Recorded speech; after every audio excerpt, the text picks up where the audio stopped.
Sekarang kita lanjutkan bagian kedua, masih tentang institution customer decision making.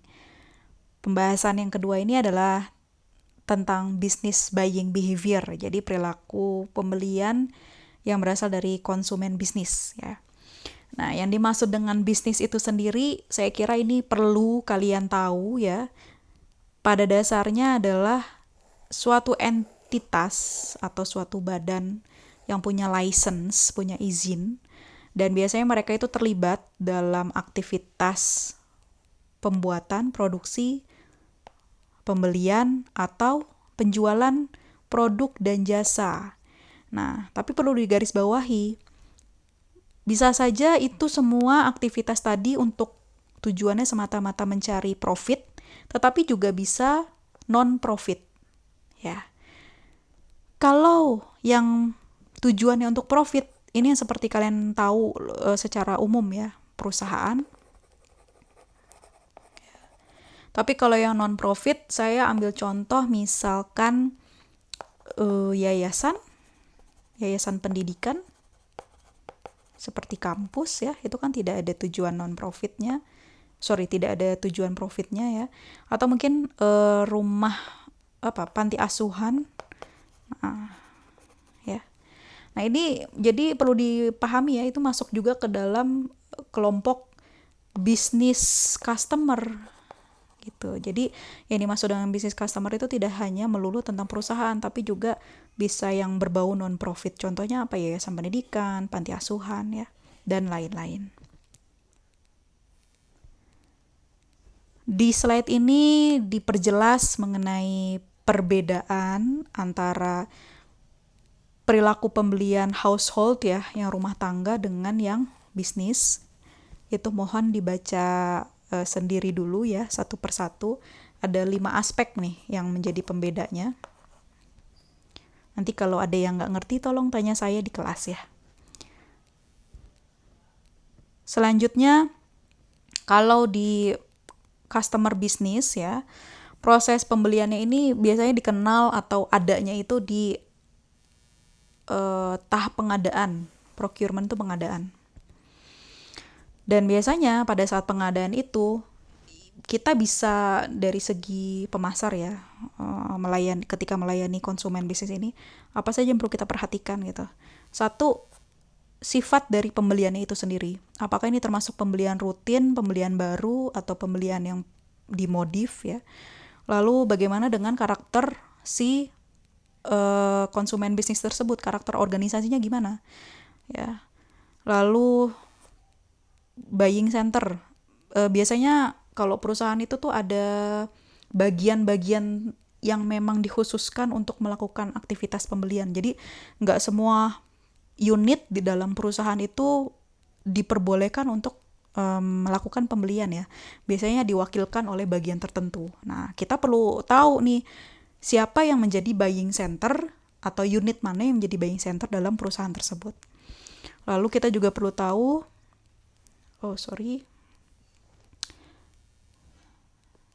kita juga perlu tahu bagaimana dengan peraturan dan prosedur procurement tersebut ya. Dan yang terakhir, proses pengambilan keputusannya. Nanti sebenarnya ini akan dibahas secara satu-satu ya di slide selanjutnya. Nah, ini yang tadi saya bilang kurang lebih nature of the purchase ya. Ada kelompok pembelian yang dia tuh straight rebuy, artinya pembelian berulang secara langsung. Ada yang pembelian berulang tapi ada modifikasinya sedikit, atau bahkan ini pembelian yang baru, totally new gitu ya, karakteristiknya baru ya, spesifikasi produk yang diinginkan tuh baru. Nah, masing-masing nanti itu ada perbedaan dari segi kebutuhannya ya. Lalu buying center size-nya juga ada perbedaan, dan proses pencarian informasinya pun juga ada perbedaan. Pembahasan ini harusnya pernah kalian dapatkan pada saat di prinsip pemasaran ya, atau mungkin di kuliah personal selling juga. Jadi mohon untuk dipahami dulu sendiri, mudah-mudahan sih kalian bisa mengikuti apa ini maksud dengan straight rebuy, modified rebuy, dan new task. Kemudian Di dalam business buying behavior ini ya, bagi si pembeli ya, dalam arti bagi si konsumen bisnis kita, itu ada banyak hal yang perlu mereka pertimbangkan. Hal pertama mengenai resiko ya. Resiko yang mereka pahami tentang pembelian tersebut. Nah, yang dimaksud dengan resiko ini kan adalah adanya kemungkinan ya kan, probability gitu ya, mengenai pembelian yang mereka lakukan itu bisa saja tidak memuaskan ya. Misalkan di suatu perusahaan membeli suatu mesin potong gitu, mesin potong ya. Nah, ternyata setelah dibeli mesin potongnya ini performa mesinnya nggak sesuai dengan apa yang mereka ekspektasikan ya. Nah, itu kan namanya ada resiko, bisa saja terjadi seperti itu gitu. Dan biasanya makanya kelompok bisnis itu akan melakukan pertimbangan yang betul-betul ya untuk menghindari si resiko ini. Karena kalau sudah ada resiko kan nanti dampaknya itu akan muncul rugi ya, loss. Atau mungkin ada tambahan cost, tambahan biaya untuk menanggulangi atau mengatasi resiko-resiko tersebut gitu ya. Selanjutnya, importance. Seberapa penting pembelian tersebut perlu dilakukan. Jadi kalau konsumen bisnis itu juga memperhatikan importance ya, selain perceived risk yang pertama. Yang dimaksud dengan importance itu ya gini, semakin besar jumlah yang mereka beli dan semakin strategik peran dari produk yang mereka beli itu ya, semakin strategik tuh artinya mempengaruhi kondisi perusahaan untuk jangka panjang lah. Maka artinya semakin penting juga pembelian tersebut ya. Jadi yang dimaksud dengan importance itu ketika jumlahnya besar dan juga seberapa strategik peran dari produk itu. Selain perceived risk dan importance, apalagi yang diperhatikan oleh bisnis buyer, bisnis konsumen ya, adalah mengenai kompleksitasnya, kerumitannya. Ya, pembelian itu dikatakan rumit kalau ternyata ya, pertama ini nih, ada banyak dimensi atau aspek dari produk itu yang perlu kita perhatikan. Nah, dan juga memerlukan si produk itu ya, memerlukan pemahaman, pengetahuan teknis dan harus ada orang yang khusus gitu ya, pengetahuan teknis yang bisa memahami dimensi-dimensi produk tadi. Nah, kalau semakin ngejelimet ya itu semakin kompleks, kurang lebih gitu deh ya. Lalu seberapa besar waktu yang mereka miliki untuk proses pengadaan atau pembelian tersebut. Biasanya kalau semakin urgent ya dibutuhkan, maka ya sudah kita buat cepat saja proses pembeliannya gitu. Nggak terlalu berbelit ya, terus nggak perlu didiskusikan oleh banyak orang, dan juga bahkan si perusahaan itu akan memberikan wewenang ya ke yang menjadi user atau yang meminta untuk pengadaan barang itu agar langsung membeli langsung saja deh gitu ya, saking urgentnya. Tapi beda hal kalau itu nggak terlalu urgent pengadaannya, maka ya proses pembeliannya pun akan mengikuti prosedur yang normal gitu ya. Selanjutnya mengenai karakter dari si organisasi ini sendiri, karakter dari si bisnis customernya ya. Seberapa besar ukuran perusahaannya, strukturnya seperti apa, lalu bagaimana mereka bisa membeli sumber daya itu dari mana, lalu mereka itu membeli orientasinya untuk apa, jangka pendek, jangka panjang, jangka menengah ya. Nah, ini juga menjadi pertimbangan dalam proses pembeliannya. Lalu ada istilah the buying center ya. Jadi ini pihak-pihak yang berperan penting pada saat proses pembelian. Kalau kalian kenalnya kan ada user, payer, buyer. Ya kan? User, payer, buyer. Tapi kalau di bisnis buyer ini ada tambahannya. Ada user, selain ada user dan buyer, ada juga yang menganalisis, ya.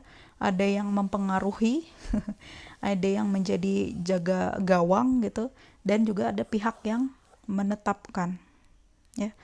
Nah, ini juga pernah dibahas kalau nggak salah di perilaku konsumen. Mohon diingat-ingat lagi atau kalian bisa googling gitu ya untuk penjelasan masing pihak ini. Selanjutnya mengenai proses pengambilan keputusan dalam konsumen bisnis.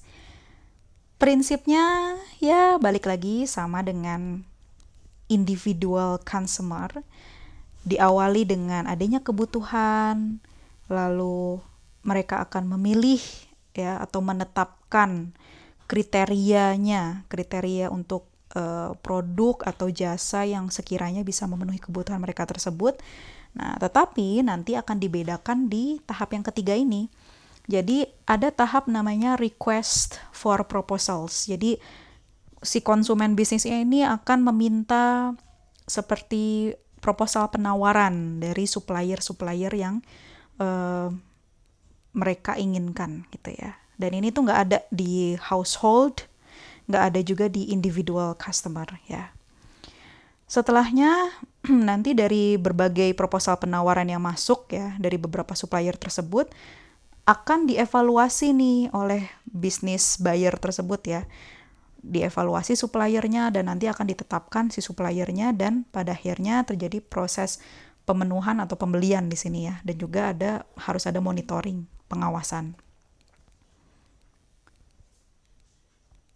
Di slide ini dijelaskan setiap peran buying center ya, baik user, buyer, decider, analyzer, influencer, dan gatekeepers di setiap tahap decision yang tadi. Ada yang dia berperan ya, ada yang tidak ada perannya sama sekali untuk tahap tertentu, dan seandainya pun berperan, dia perannya kecil atau mungkin kuat ya, itu sudah dijelaskan dengan baik di slide ini. Mohon kalian pause dulu video saya, lalu diamati dulu pelan-pelan gambar table ini ya. Lalu ini mengenai kondisi psikologis pengambil keputusan untuk bisnis buyer. Biasanya mereka tuh mengambil keputusan karena satu, menganggap bahwa produk atau jasa yang mereka pilih itu sesuai dengan ekspektasi yang mereka harapkan, tetapi juga dipengaruhi hal-hal seperti perceptual distortions. Itu contohnya seperti ini, halo effect, ya, selective exposure, dan masih banyak yang lainnya. Sehingga prinsipnya sih ini menimbulkan bias ya. Jadi yang menurut dia produk jasa ini mungkin bentuknya seperti ini, padahal realitanya nggak seperti yang mereka bayangkan gitu. Ya, ini kalau kurang clear mohon saya diingatkan untuk menjelaskan kembali. Tapi saya kira sambil menunggu penjelasan saya, kalian bisa googling dulu, lalu mencari tahu tentang apa yang menjadi contoh untuk perceptual distortions ini ya. Selanjutnya, konflik pun juga sama ya, tidak bisa dihindari untuk bisnis buyer, karena ya tadi banyak orang gitu kan dalam proses pengambilan keputusan, artinya juga banyak orang yang perlu dipenuhi ekspektasi masing-masing peran tersebut gitu. Banyak kepala ya makin banyak mudah terjadinya konflik lah. Ya, penyelesaiannya gimana? Penyelesaiannya kurang lebih mirip ya dengan yang di household buyer, problem solving, persuasi, bargaining, dan politik. Ini ringkasannya untuk bisnis buyer. Silahkan di pause dulu, diamati dulu ya. Selanjutnya kita masuk ke jenis institution customer yang ketiga, yaitu konsumen pemerintahan. In every country, di setiap negara, yang namanya pemerintah itu kalau belanja ya, kalau membeli sesuatu itu biasanya itu dalam jumlah besar. Dan biasanya kadang-kadang mereka itu bahkan bisa menjadi single buyer, jadi pembeli tunggal yang besar gitu ya. Karena kan namanya pemerintahan itu kalau membeli sesuatu itu kan untuk pengadaannya ke beberapa daerah atau beberapa unit sekaligus ya. Sehingga itulah yang menyebabkan pembeliannya pun termasuk pembelian yang besar.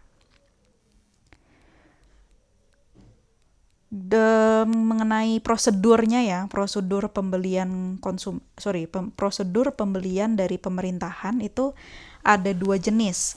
Mereka bisa direct purchase atau pemberian langsung, tapi tetap biasanya mereka meminta adanya proposal penawaran dulu dari supplier yang sudah mereka tentukan.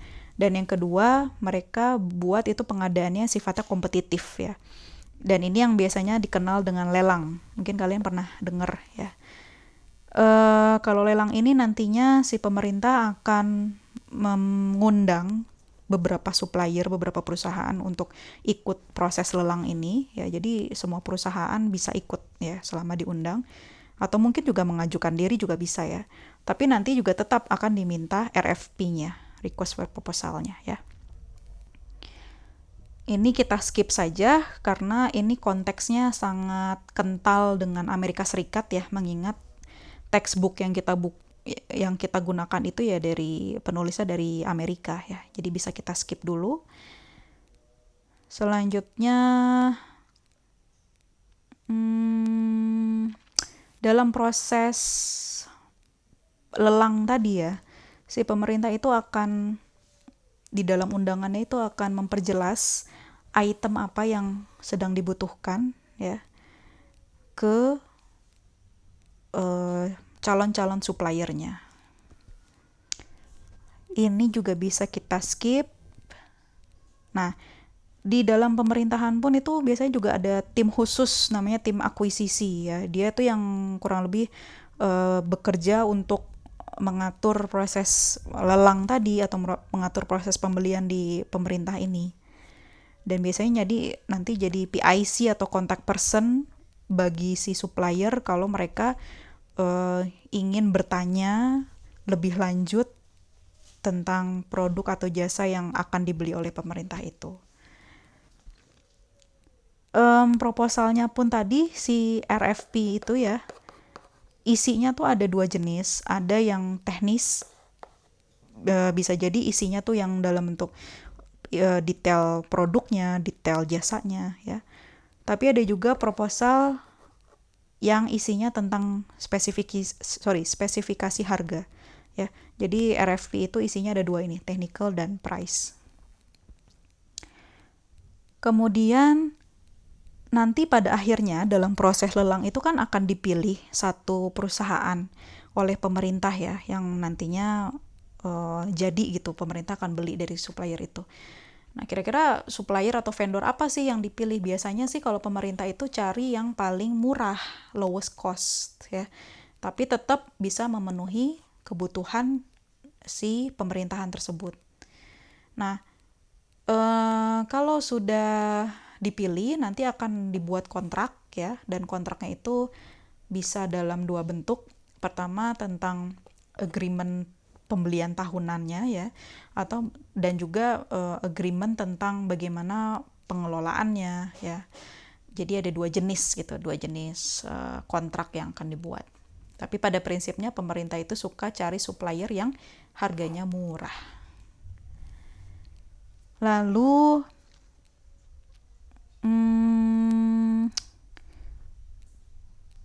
biasanya gini, setiap pemerintahan pun kan kadang ada yang pembeliannya tuh pusat ya. Jadi pembeliannya untuk pemerintah se-Indonesia gitu. Tapi ada juga mungkin pembelian yang sifatnya itu dilakukan oleh per provinsi atau per kabupaten, per kota gitu ya.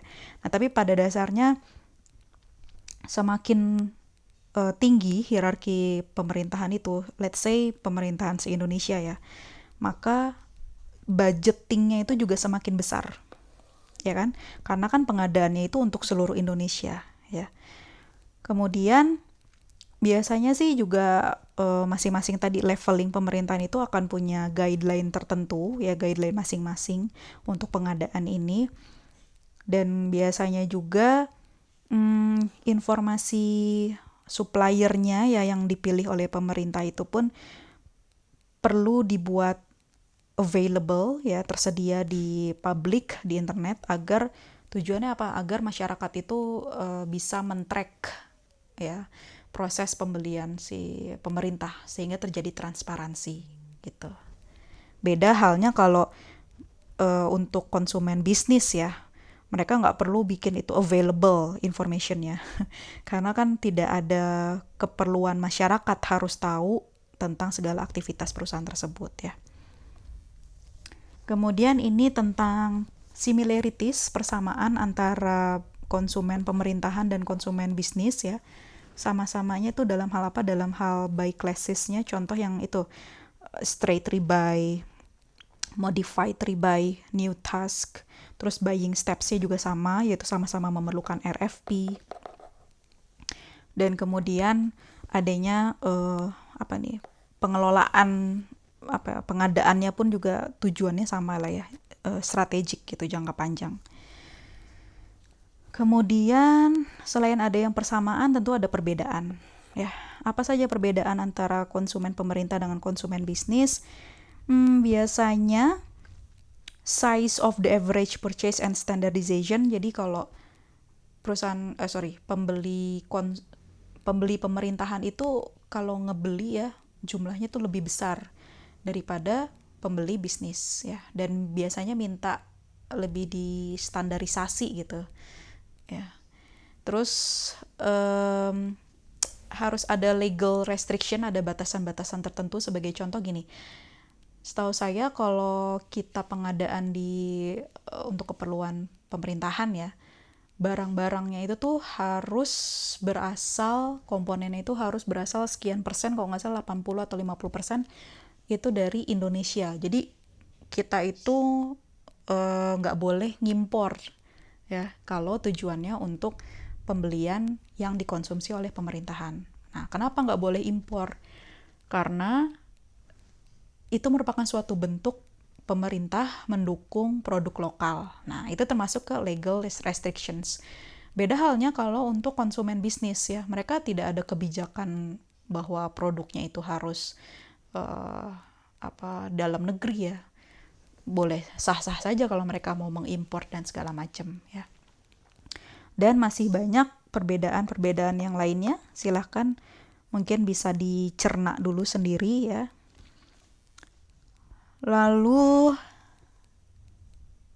selanjutnya ini the travails and rewards. Jadi kurang lebih pros and cons ya. Jadi negatif and positifnya gitu kalau kita berjualan ke konsumen pemerintahan. Although there is room for reform in the government procurement, there are unique benefits of doing business with government. Jadi kurang lebih ini adalah beberapa manfaat yang kita bisa dapatkan kalau punya konsumen dari pemerintahan.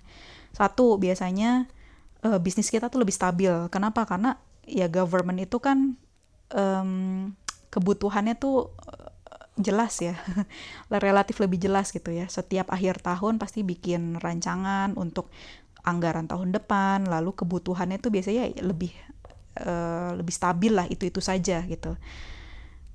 Kemudian lebih aman ya, karena jelas sumber pendanaan pemerintah itu jelas dari mana gitu kan. Salah satunya dari pajak masyarakat kan. Jadi akan oke lah, pembayaran itu lancar lah dibandingkan kalau kita berbisnis dengan konsumen bisnis ya. Lalu ukurannya akan lebih besar, lalu kesempatan kita untuk R&D ya, berinovasi itu juga akan lebih besar ya, karena tuntutan dari pemerintah tersebut. Dan challenge-nya itu mungkin relatif lebih sedikit ya, karena tadi sifatnya kan lebih stabil, lebih aman gitu ya. Selanjutnya ini feature of the government as customer. Jadi kurang lebih hal-hal yang perlu kita ketahui ya dari pihak pemasar kalau pengen berbisnis dengan pemerintahan. Pertama, kita harus ketahui, harus peka bahwa yang namanya government itu nggak lepas dari downsizing atau efisiensi ya. Terus downsizing tuh efisiensi jumlah pegawai, PHK lah. Atau mungkin restrukturisasi. Seperti kalau misalkan mau ada ganti pemerintah, ya ganti presiden, biasanya kabinetnya kan akan ganti, orang-orangnya, kementeriannya akan ganti lagi gitu ya. Nah itu tuh kita harus siap menghadapi fenomena downsizing dan restructuring ini gitu kalau kita berhadapan dengan konsumen pemerintahan. Lalu ada globalisasi, dampak globalisasi.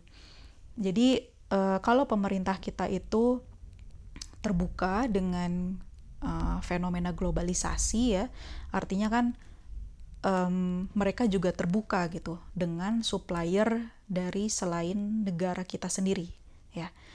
Misalkan Indonesia ada kerjasama dengan sesama ASEAN ya.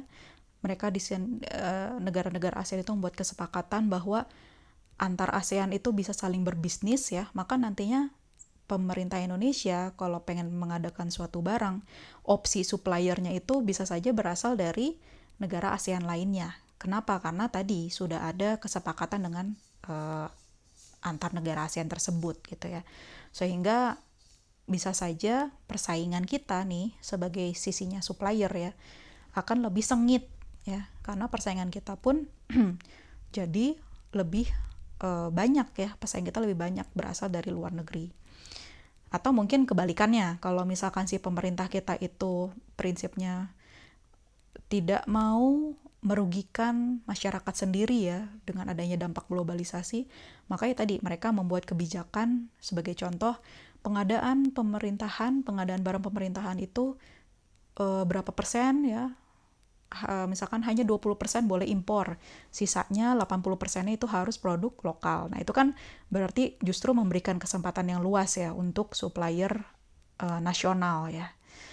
Dan yang terakhir, economic pragmatism, ya ini yang tadi, konsumen pemerintah itu biasanya lebih suka yang ekonomis, yang hemat. Jadi kalau mereka memilih supplier, biasanya supplier mana nih yang mampu memberikan harga yang paling murah tapi dengan kualitas yang baik, bagus ya.